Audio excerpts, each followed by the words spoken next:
Il est important pour les nouveaux réfugiés et immigrants de pouvoir élever leur famille hors leurs enfants aux États-Unis. Les nouveaux arrivants seront confrontés à de nombreuses difficultés dans les mois ou années qui suivent leur arrivée. Leurs familles et leurs amis leur manqueront. Le système scolaire est très différent ou plus difficile à comprendre. L'attitude des voisins ou des habitants du quartier pourra leur sembler étrange. Ils auront peut-être du mal à trouver un bon emploi ou un emploi dans leur branche aux États-Unis. La législation américaine peut être difficile à maîtriser. Certains auront l'impression qu'il est plus difficile de pratiquer leur religion. Chaque personne gérera différemment tous ses sentiments et aura plus ou moins de mal à s'adapter à une nouvelle culture. Ainsi, certains parviendront à s'intégrer rapidement et facilement, et d'autres plus lentement. Il est important de savoir si votre famille est un point d'ancrage solide pour vous aider à traverser cette période. Vous aurez peut-être à discuter chaque soir avec votre conjoint des problèmes que vous rencontrez pour planifier la façon de les surmonter.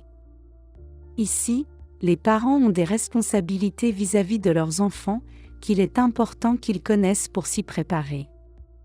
Même si vous devez connaître les obligations liées à l'éducation de vos enfants aux États-Unis, vous n'avez pas à les affronter seuls. Il existe des ressources disponibles pour vous appuyer dans votre rôle de parent, par exemple le département des services humains de l'Oregon, ODHS, ou d'autres services sociaux tels que l'IRCO, et les organisations communautaires ou associations locales. La première concerne la santé, l'hygiène et la nutrition. Les parents ont le devoir de veiller à la santé physique et émotionnelle de leurs enfants. Ils devront souscrire une assurance maladie couvrant la famille, afin de pouvoir aller chez le médecin chaque fois que cela est nécessaire. Les parents doivent habiller leurs enfants de manière adaptée à chaque saison, afin qu'ils restent en bonne santé. Les parents doivent alimenter leurs enfants de manière saine et nutritive, pour assurer leur croissance et de bons résultats scolaires.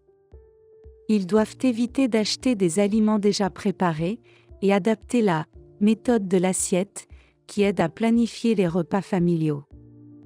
Au moment des repas, au moins la moitié de l'assiette doit être composée de légumes, un quart de protéines ou de viande, une portion équivalente à la paume de la main, et le dernier quart de céréales. Par exemple, pour le dîner, vous préparerez une salade avec des légumes, accompagnée d'un blanc de poulet pour les protéines, et d'un quart de tasse de riz cuit pour les céréales. Cette méthode est utile pour planifier l'achat des ingrédients et les portions de chaque groupe d'aliments à consommer au repas. Ensuite vient la discipline. Les parents sont censés recourir à des méthodes alternatives. Pour ce qui est d'assurer la discipline physique, ils doivent comprendre les lois et les systèmes de protection de l'enfance aux États-Unis. La discipline aide les enfants à comprendre ce qui est attendu d'eux, comment se comporter, et les conséquences s'ils se conduisent mal.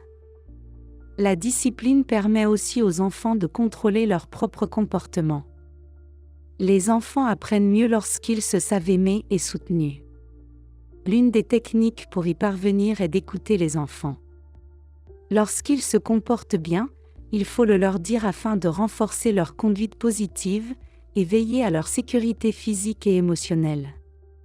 Servez-leur de modèle. En tant que parent, vous devez guider vos enfants pour qu'ils comprennent quel comportement adopter. Le but est d'aider vos enfants à résoudre les problèmes, en leur montrant ce qu'il faut faire, comment rester calme, et en leur donnant la possibilité d'agir comme il se doit. Lorsqu'un enfant se comporte mal, il y a généralement une raison à cela. Il se peut qu'il soit fatigué, ait faim, soit frustré, cherche à attirer l'attention ou à contrôler son entourage. Lorsque c'est le cas, l'enfant doit comprendre les conséquences de son comportement, ce qui est plus efficace que de lui infliger une correction, lui transmettre un sentiment de peur, de honte ou l'humilier. Par exemple, si votre enfant a peint sur le mur, demandez-lui d'aider à le nettoyer. Les autorités ont le devoir de protéger les enfants contre tout abus ou maltraitance physique de la part des parents, enseignant ou quiconque. Aux États-Unis, les enfants jouissent de droits que les parents doivent connaître et respecter lorsqu'ils veulent les discipliner.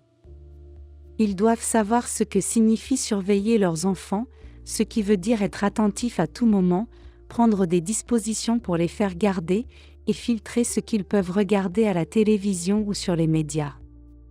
Il est attendu des parents qu'ils supervisent leurs enfants. Ils peuvent enfreindre la loi s'ils laissent souvent leurs enfants à la maison sans surveillance. Les jeunes enfants doivent être gardés par une baby-sitter si les parents s'absentent longtemps de la maison. Il faut veiller à ce qu'ils puissent se rendre à l'école et en revenir en toute sécurité.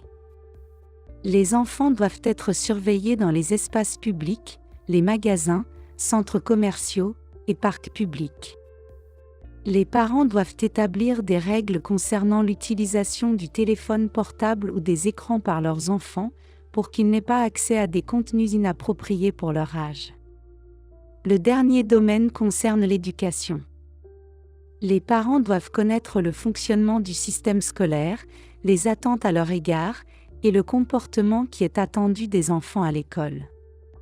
Les parents ont le devoir de s'impliquer dans l'éducation et la scolarité de leurs enfants. Ils doivent être attentifs aux commentaires et conseils des enseignants concernant les notes et le comportement de leurs enfants à l'école. Chaque jour, les élèves doivent arriver à l'heure et apporter leur matériel scolaire. Ceux qui manquent l'école ou sont régulièrement en retard, n'apportent pas leur matériel ou ne font pas leurs devoirs, s'exposent à des conséquences.